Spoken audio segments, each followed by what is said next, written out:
ಇನ್ನು ಡಿ.ಕೆ. ಶಿವಕುಮಾರ್ ಅವರೇ ಮುಂದಿನ ಮುಖ್ಯಮಂತ್ರಿ ಅನ್ನುವ ಮಾತುಗಳು ಕೂಡ ಕೇಳಿ ಬರ್ತಾ ಇದೆ.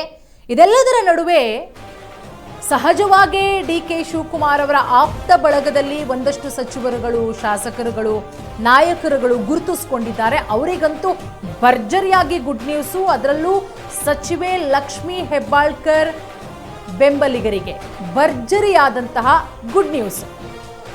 ಡಿಕೆಶಿ ಸಂಪುಟದಲ್ಲಿ ಲಕ್ಷ್ಮಿ ಮಿರಮಿರ ಮಿಂಚೋದು ಫಿಕ್ಸ್ ಆಗಿದೆ.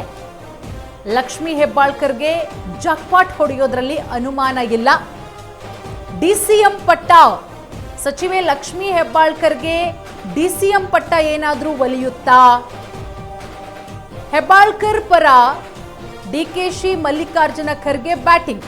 ಹೆಬ್ಬಾಳ್ಕರ್ಗೆ ಮಲ್ಲಿಕಾರ್ಜುನ ಖರ್ಗೆ ಅವರು ಬೆಂತಟ್ ಕಳುಹಿಸಿದ್ದಾರೆ. 3 ಕೋಟಾದಲ್ಲಿ ಲಕ್ಷ್ಮಿ ಹೆಬ್ಬಾಳ್ಕರ್ಗೆ ಪವರ್. ಒಂದು ಲಿಂಗಾಯತ ಕೋಟಾದಲ್ಲಿ ಲಕ್ಷ್ಮಿ ಹೆಬ್ಬಾಳ್ಕರ್ಗೆ ಡಿಸಿಎಂ ಸ್ಥಾನ. ಈಗ ಆಲ್ರೆಡಿ ಮುನ್ಸ್ಕೊಂಡಿದ್ದಾರೆ ಮಹಿಳೆಯರು ಕಾಂಗ್ರೆಸ್ ಸರ್ಕಾರದ ವಿರುದ್ಧ. ಅವ್ರನ್ನ ಸಮಾಧಾನ ಮಾಡೋದಕ್ಕೆ ಕೈ ಏನಾದರೂ ಒಂದು ಸ್ಟ್ರಾಟರ್ಜಿ ಮಾಡಲೇಬೇಕಲ್ಲ.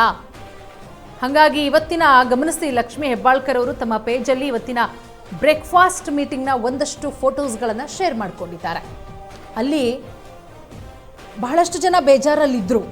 ಅಯ್ಯೋ, ಸಿದ್ದರಾಮಯ್ಯ ಅವರು ರಾಜೀನಾಮೆ ಕೊಡ್ತಾ ಇದ್ದಾರಲ್ಲ, ಉತ್ತಮವಾದಂಥ ನಾಯಕರು, 3 ವರ್ಷ ಆಡಳಿತ ಮಾಡಿದ್ದಾರೆ, ಆಗ 5 ವರ್ಷ, ಈಗ 3 ವರ್ಷ, ಸಹಜವಾಗೇ ಬೇಜಾರದಲ್ಲಿದ್ದರು. ಬಟ್ ಲಕ್ಷ್ಮಿ ಹೆಬ್ಬಾಳ್ಕರ್ ಅವರು ಮಾತ್ರ ಎಲ್ಲರಿಗಿಂತ ಹೆಚ್ಚು ಖುಷಿಯಾಗಿದ್ದರು. ಡಿ.ಕೆ. ಶಿವಕುಮಾರ್ ಅವರ ಆಶೀರ್ವಾದ ಸದಾ ಲಕ್ಷ್ಮಿ ಹೆಬ್ಬಾಳ್ಕರ್ ಅವರಲ್ಲಿರುತ್ತೆ, ಅವರಿಗಿರುತ್ತೆ. ಸೊ ಹಾಗಾಗಿ ಡಿ.ಕೆ. ಶಿವಕುಮಾರ್ ಅವರ ಆಶೀರ್ವಾದದಿಂದ ಅತ್ಯುತ್ತಮ ಪದವಿಗೇರುವ ಸಾಧ್ಯತೆಗಳು ಕೂಡ ಇದೆ ಲಕ್ಷ್ಮಿ ಹೆಬ್ಬಾಳ್ಕರ್ ಅವರು. ಏನೋ 4 ಡಿಸಿಎಂ ಅನ್ನುವ ವಿಚಾರವೂ ಕೂಡ ನಿನ್ನೆಯಿಂದ ಕೇಳಿಬರ್ತಾ ಇದೆ. ಆ 4 ಡಿಸಿಎಂ ಅಲ್ಲಿ ಒಂದು ಲಕ್ಷ್ಮಿ ಹೆಬ್ಬಾಳ್ಕರ್ ಅವ್ರಿಗಾದರೂ ಕೂಡ ಆಶ್ಚರ್ಯ ಪಡಂಗಿಲ್ಲ.